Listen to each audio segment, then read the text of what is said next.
By now, you'll probably have heard a lot of complaints about the iPad mini 7.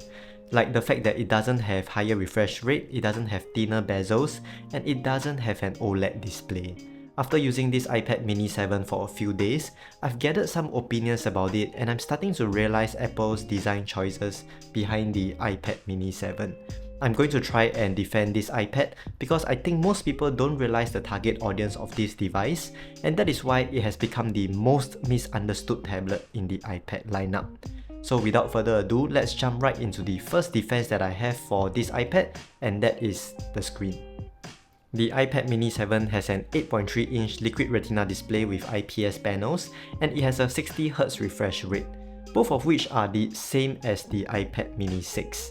Many people have been complaining about the lack of an OLED display and ProMotion support. I think this is a reasonable decision by Apple actually, because the iPad mini is not an ultimate productivity device that people would use as a workhorse and spend 8 hours on it every single day.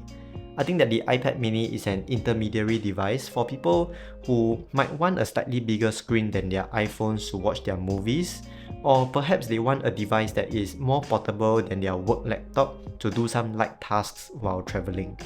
When it comes to serious tasks that we spend many hours on, don't we all go back to using the more powerful iPad Pros and MacBooks instead?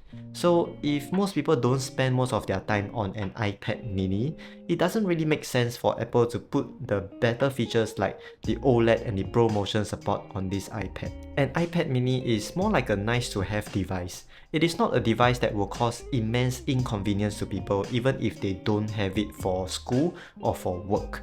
If we look at computer monitors, an OLED display is typically a few $100s more expensive than an IPS and VA panel. This means that Apple would have to jack up the price of iPad minis if they were to add OLED displays to it. But from a sales perspective, it is easier for Apple to persuade the average consumer to buy a $499 nice-to-have device than it is for Apple to convince people to buy like a $699 OLED iPad mini. Especially when having those display upgrades will not necessarily help people write better emails, take better notes, or read their books in a more enjoyable experience. If we were to use an analogy, like let's say you are shopping for a spare headphone for example, one that you wouldn't use often unless you wanted to travel with less weight. Would you buy one that costs like nearly as much as your main headphone, or would you just get a lower quality one that costs less but still has just enough bass and just enough crisp in the vocals and so on?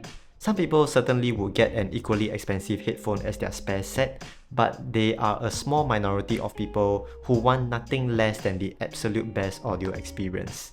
These people are audiophiles, and they represent a niche market that is much smaller compared to the number of people who probably don't even care that much about audio quality, and they are happy as long as they can hear their favorite singer's voice clearly enough. In the same way, most people who buy the iPad minis are probably your average Joe that use it for productivity tasks, to read comics and manga, or to take notes. This means that the screen will mostly be static and they probably won't be able to take advantage of the higher refresh rate anyway. As a matter of fact, even the iPad Air, which is targeted at semi-pro consumers, it doesn't even have the ProMotion and OLED display as well. So it wouldn't really make sense for Apple to give those upgrades to an iPad mini but not to the iPad Air. Maybe in the future when the price of OLED displays are a lot cheaper, we might see it on the iPad minis, but the way I see it is that features on the higher end iPads eventually trickles down to the lower end ones. If the more expensive iPad Air isn't having it, then the iPad mini and the 10th generation iPad almost certainly wouldn't have it as well. Another thing that I want to defend the iPad mini 7 on is the bezels. I know that many people have been complaining that the bezels are still as thick as the ones on the iPad mini 6. Frankly, I think the bezels on this device is already as thin as it can go. When I'm holding it in one hand, only half of my thumb is in contact with the side of the iPad. The bezels on the phones can go a lot thinner because we typically grip onto the sides when using it, so there's lesser risk of touching the screen by accident. But on iPads, we need to keep a thumb at the front to hold it securely. If the bezels were to go any thinner, we're either going to hear more complaints about accidental screen touching, Or people are going to start dropping their iPads when there's only enough space for like a quarter of your thumb. I don't think people are really willing to sacrifice ergonomics for thinner bezels, so I think the current bezel thickness is just fine as it is. But I can see how the bezels on the iPad Pro can get thinner because I'm starting to see more and more people laying their iPad Pros on the table for drawing or even attaching them onto iPad keyboards rather than holding it in their hands like this. But with the iPad mini, the typical method of use is still to hold it in the hands, so there still needs to be sufficient bezel space to rest our thumbs on it, at least if you want to use it with just one hand like this. Sure, the bezels can look somewhat outdated, but I promise you that when you are focused on doing your work, the bezels will just disappear like white noise and you wouldn't even be bothered by it after a while. It only looks like an eyesore when you compare it with another device side by side, and that device has much thinner bezels. On its own, I still think that it looks quite acceptable. Now, the third thing that I want to defend on is the jelly scrolling issue on the iPad mini 7. I think it has been blown out of proportion, to be honest. I've never noticed it when I borrowed my brother's iPad mini 6, and based on the tests that other reviewers have done, it seems like you will only notice it when you record the screen in a very high frame rate and scroll the screen up and down really quickly. I don't think I will ever lose sleep or not buy an iPad because of that issue, an issue that is only obvious with slow motion footage. And whether there is jelly scrolling or not, it is not going to affect my productivity on this device, so I personally don't really care whether that jelly scrolling issue has been fixed or not. The last thing that I want to defend the iPad mini 7 on is the use of binned A17 Pro chips.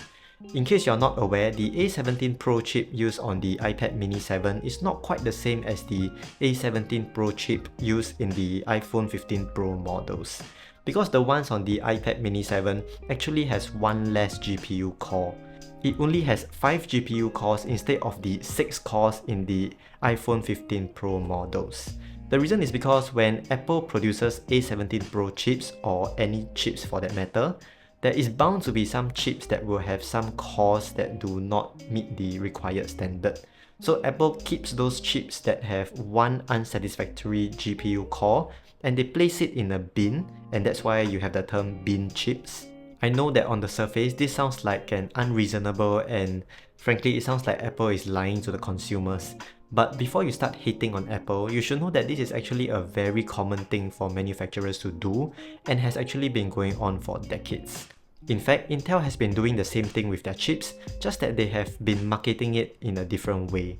Those Core i5 chips in people's laptops may have actually come from a batch that was intended to be manufactured into Core i9 chips.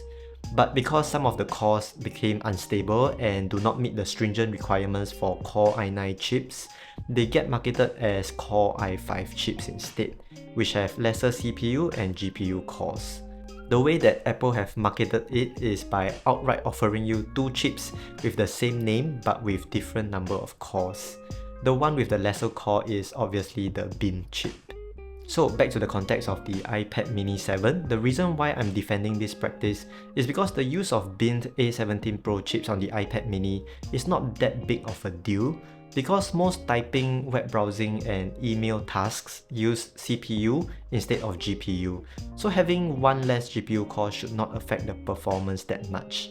I've tried exporting a 7-minute long 4K video using CapCut on the iPad mini 7, and it only took 2 minutes and 41 seconds to export it, whereas my M1 MacBook Air took 5 minutes and 4 seconds to export it, despite it having 16 GB of RAM, which is twice the amount of RAM on this iPad mini 7. That is nearly half the time taken, which is not bad at all for such a small device. When using Lightroom, I also did not feel any sluggishness when editing the photos. Do you agree with my defenses for the iPad mini 7? Frankly, this is the first time I'm trying out this sort of video that goes against the crowd and the popular consensus. But I'm open to criticisms if you feel that my opinions are unjustified. I would love to hear what you think, so let me know in the comment section below. Once again, thank you guys for watching, and I will see you guys again in the next video. Bye bye.